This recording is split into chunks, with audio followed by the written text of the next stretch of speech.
Hi friends, welcome to Vijay R channel. Eighth class social text book నుంచి భారత రాజ్యాంగము విశిష్ట లక్షణాలు. బ్రిటిష్ పాలన నుండి విముక్తి పొందడానికి 20వ శతాబ్దపు ప్రారంభంలో మొదలైన భారత జాతీయ ఉద్యమము కొన్ని దశాబ్దాల పాటు క్రియాశీలకముగా ఉంది.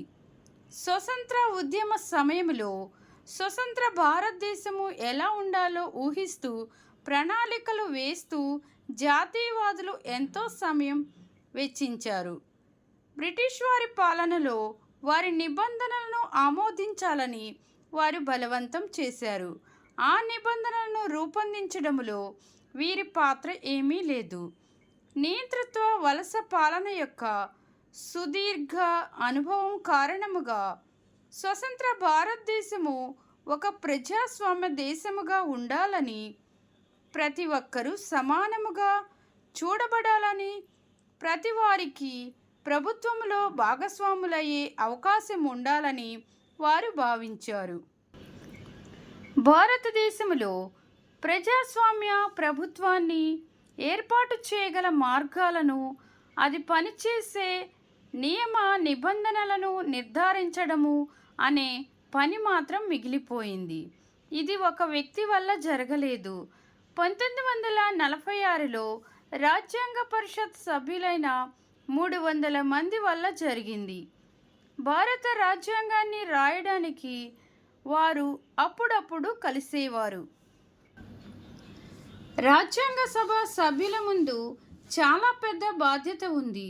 భారతదేశము వివిధ భాషలు మాట్లాడే విభిన్న మతాలకు చెందిన విశిష్ట సంస్కృతుల కల విభిన్న సమూహాల సమాహారము. దానితో పాటు రాజ్యాంగాన్ని రచిస్తున్న సమయంలో భారతదేశము ఎంతో గందరగోళ పరిస్థితుల్లో ఉంది. దేశము పాకిస్తాన్ భారతదేశముగా విభజింపబడము అనివార్యమైనది. కొన్ని స్వదేశీ సంస్థానాలు వారి భవిష్యత్తు గురించి నిర్ధారించుకోలేకపోయాయి. అత్యధిక శాతం జనుల సాంఘిక ఆర్థిక పరిస్థితి దుర్భరముగా ఉంది. రాజ్యాంగం రాస్తున్నప్పుడు ఈ విషయాలన్నీ రాజ్యాంగ సభ సభ్యుల మనసుల్లో మెదులుతూనే ఉన్నాయి. ఈ సందర్భంలో వారు భిన్నత్వాన్ని మన్నిస్తూనే జాతీయ సమైక్యతని ప్రతిబింబించి ఒక దార్శనిక పత్రాన్ని దేశానికి ఇవ్వడానికి పూనుకున్నారు. ఇక అంతిమ ముసైదా పత్రము సాంఘిక ఆర్థిక సంస్కరణల ద్వారా పేదరిక నిర్మూలన, అదే సమయంలో ప్రతినిధులను ఎన్నుకోవడంలో ప్రజలు పోషించవలసిన కీలక పాత్రను నొక్కి చెప్పడంలో వారి భావాలను ప్రతిబింబిస్తుంది. రాజ్యాంగం యొక్క విశిష్ట లక్షణాల క్రింద ఇవ్వబడ్డాయి. ఇవి చదివేటప్పుడు భిన్నత్వము, ఏకత్వము, ఆర్థిక సామాజిక సంస్కరణలు, ప్రాతినిధ్యం వంటి ఆలోచనలతో ఈ ముసైదాను రాసిన రచయితల సంఘర్షణ గుర్తు ఉంచుకోండి. ఈ అన్ని ఆలోచనలను సమతౌల్యం చేస్తూ స్వతంత్ర భారతదేశాన్ని దృఢమైన ప్రజాస్వామిక దేశముగా రూపాంతరం చెందించుటలో వారి నిబద్ధతను అర్థం చేసుకోవడానికి ప్రయత్నించండి. 1. సమైక్యవాదము. ఇది దేశంలో ఒకటి కంటే ఎక్కువ స్థాయిలలో ప్రభుత్వ ఏర్పాటును సూచిస్తుంది. భారతదేశంలో రాష్ట్రాల్లోనూ కేంద్రంలోనూ ప్రభుత్వాలు ఉంటాయి. 3వ స్థాయిలో గ్రామాలలో పంచాయతీరాజ్ వ్యవస్థ ఉంటుందని మీరు 6వ తరగతిలో చదివారు. అనేక సమూహాల సమాహారమైన భారతదేశం మొత్తానికి ఎక్కడో రాజధాని నగరమైన ఢిల్లీలో ఉన్న కొంతమంది వ్యక్తులు ప్రభుత్వము దేశ ప్రజలందరి తరపున తీసుకునే నిర్ణయాలు సరిపోవు. దీనికి బదులుగా రాష్ట్రాలలో మరొక స్థాయి ప్రభుత్వము ఉండడం ముఖ్యం. తద్వారా ఈ ప్రాంతాలకు సంబంధించిన నిర్ణయాలు వారే తీసుకునే అవకాశం ఉంటుంది. భారతదేశంలోని ప్రతి రాష్ట్రము తమ పరిధిలోని అంశాలపై చట్టాలు చేయడంలో స్వయం ప్రతిపత్తిని కలిగి ఉన్నప్పటికీ జాతీయ ప్రాధాన్యత గల అంశాలలో కేంద్ర ప్రభుత్వ చట్టాలను అనుసరించాలి. ప్రతి స్థాయిలోనూ ప్రభుత్వము చట్టాలు చేయగల అంశాలను 3 జాబితాలుగా విభజించింది. అంతేకాకుండా ప్రతి స్థాయిలోని ప్రభుత్వము వారు చేపట్టే కార్యక్రమాల కోసము ఎలా ఆదాయాన్ని సమకూర్చుకోవచ్చో రాజ్యాంగము నిర్దేశించింది. సమైక్యలో రాష్ట్రాలు కేంద్ర ప్రభుత్వానికి కేవలము ప్రతినిధులుగా మాత్రమే ఉండవు. రాష్ట్రాలు రాజ్యాంగం ద్వారా లభించిన అధికారాలను సాధించుకుంటాయి. భారతదేశంలోని ప్రజలు వివిధ స్థాయిలలో ప్రభుత్వాలు రూపొందించిన చట్టాలకు అనుగుణముగా పాలించబడతారు. 2. పార్లమెంటరీ తరహా ప్రభుత్వము. వివిధ స్థాయిల్లోని ప్రభుత్వాలలో ప్రజలచే ఎన్నుకోబడిన ప్రతినిధులు ఉంటారు. భారత రాజ్యాంగము పౌరులందరికీ ఏ తారతమ్యము లేకుండా సార్వత్రిక వయోజన ఓటు హక్కును కల్పించింది. యావత్ ప్రజానీకము స్వతంత్ర పోరాటంలో భాగస్వాములైనందున ప్రజలందరికీ సార్వత్రిక వయోజన ఓటు హక్కును కల్పించాలని రాజ్యాంగ నిర్మాణ సమయంలో రాజ్యాంగ సభ సభ్యులు భావించారు.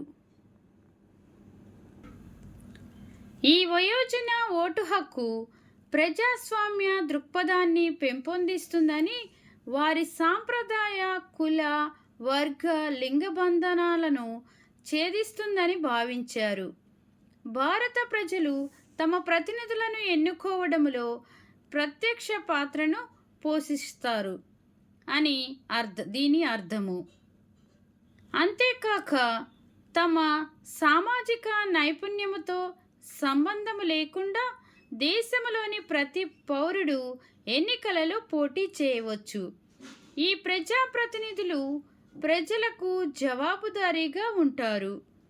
ప్రజాస్వామ్య నిర్వహణలో ప్రాతినిధ్య ప్రాముఖ్యత గురించి ఈ పుస్తకంలోని 2వ యూనిట్లో విస్తృతముగా చదువుతారు. 3. అధికారాల విభజన. రాజ్యాంగం ప్రకారం ప్రభుత్వానికి 3 అంగాలు ఉంటాయి. అవి శాసన నిర్మాణ శాఖ, కార్యనిర్వాహక శాఖ, న్యాయశాఖ. శాసన నిర్మాణ శాఖ అనేది మనము ఎన్నుకున్న ప్రతినిధులతో కూడుకున్న వ్యవస్థ. కార్యనిర్వాహక శాఖ అనేది చట్టాలను అమలు చేయడానికి, ప్రభుత్వాన్ని నడపడానికి బాధ్యత వహించే కొద్దిమంది వ్యక్తులతో కూడిన వ్యవస్థ. న్యాయశాఖ అనేది చట్టాలను వ్యాఖ్యానించే న్యాయస్థానాలతో కూడిన వ్యవస్థ. దీని గురించి ఈ పుస్తకంలోని 3వ యూనిట్లో చదువుతారు. ప్రభుత్వంలోని ఏ శాఖ తన అధికారాలను దుర్వినియోగం చేయకుండా నివారించడానికి రాజ్యాంగం ప్రతి శాఖకు నిర్దిష్ట అధికారాలను కేటాయించింది. దీని ద్వారా ప్రతి అంగము మిగిలిన అంగాలను నియంత్రిస్తుంది. ఈ విధముగా ఈ మూడింటి మధ్య అధికార సమతౌల్యం ఏర్పడుతుంది. 4. ప్రాథమిక హక్కులు. ప్రాథమిక హక్కులను తరచుగా భారత రాజ్యాంగపు ఆత్మగా అభివర్ణిస్తారు.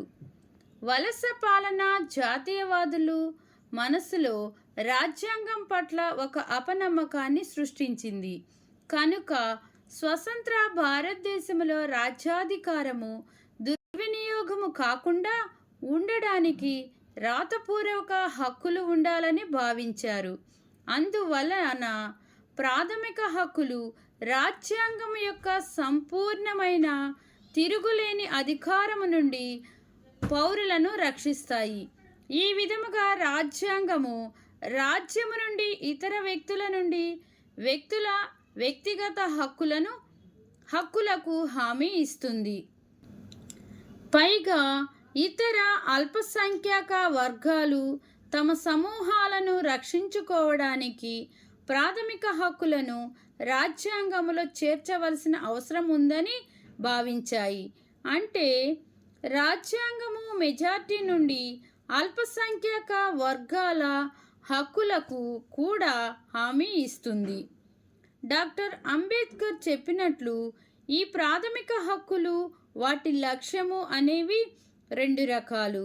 మొదటి లక్ష్యము ప్రతి పౌరుడు ఈ హక్కులను పొందగలిగే స్థాయిలో ఉండాలి అనేది మొదటి లక్ష్యము. చట్టాలు చేసే అధికారము ఉన్న ప్రతి వారిని వీటికి కట్టుబడి ఉండే విధముగా చూడడము అనేది రెండవది. ప్రాథమిక హక్కులతో పాటు రాజ్యాంగములో ఆదేశిక సూత్రాలు కూడా ఉన్నాయి. ఆర్థిక, సామాజిక సంస్కరణల కొరకు స్వతంత్ర భారతదేశానికి చట్టాలను రూపొందించడంలో మార్గదర్శకత్వం చేసేందుకు, ప్రజలలో పేదరికాన్ని తగ్గించే విధానాల రూపకల్పనకు ఉపయోగపడేందుకు ఈ విభాగము రాజ్యాంగ సభ సభ్యులచే రూపొందించబడింది. 5. లౌకికవాదము. లౌకిక రాజ్యాంగములో అధికారికముగా ఏ మతము రాజ్యమతముగా చెప్పబడదు. రాబోయే అధ్యాయములో దీని గురించి వివరముగా చదువుతాము. ఒక దేశము తన దేశానికి ఏ రకమైన రాజ్యాంగాన్ని ఏర్పరచుకుంటుందో ఆ దేశ చరిత్ర నిర్ణయిస్తుంది. మనలను పాలించే ప్రతినిధులను ఎన్నుకోవడంతో సహా దేశంలో పౌరులందరూ అనుసరించవలసిన ఆదర్శాలను నిర్ధారించడంలో రాజ్యాంగం కీలక పాత్ర వహిస్తుంది. ఫుట్బాల్ ఆటలో వ్యవస్థాగత నియమాలలో జరిగే మార్పులు ఆ ఆటపై ప్రభావాన్ని చూపుతాయి. అదే విధముగా రాజ్యాంగంలో వచ్చే మార్పులు కూడా అనేక ప్రభావాలకు కారణమవుతాయి. అలాగే రాజకీయ వ్యవస్థలో వచ్చిన మార్పులకు అనుగుణముగా కాలక్రమంలో రాజ్యాంగము సవరించబడింది. ప్రభుత్వ నూతన పోకడలను ప్రతిబింబించేందుకు కాలక్రమంలో భారత రాజ్యాంగము సవరించబడుతూ ఉంది. తరచుగా రాజ్యాంగంలో జరిగే ముఖ్యమైన మార్పులు దేశ ప్రాథమిక స్వభావములోని మార్పుగా భావించాలి. ఈ మధ్యనే నేపాల్ ప్రజాస్వామిక వ్యవస్థగా మారినప్పుడు ఒక కొత్త రాజ్యాంగాన్ని స్వీకరించవలసిన అవసరాన్ని మనము గమనించాము. పైన చెప్పబడిన భారత రాజ్యాంగము యొక్క విభిన్న లక్షణాలు అనేక సంక్లిష్టమైన ఆలోచనలతో కూడి ఉన్నందున అంత సులభముగా గ్రహించలేము. ఫ్రెండ్స్, ఎవరైనా నా వీడియోను ఫస్ట్ టైం చూస్తున్నట్లయితే లైక్ చేయండి, షేర్ చేయండి, సబ్స్క్రైబ్ చేయండి. Thank you friends.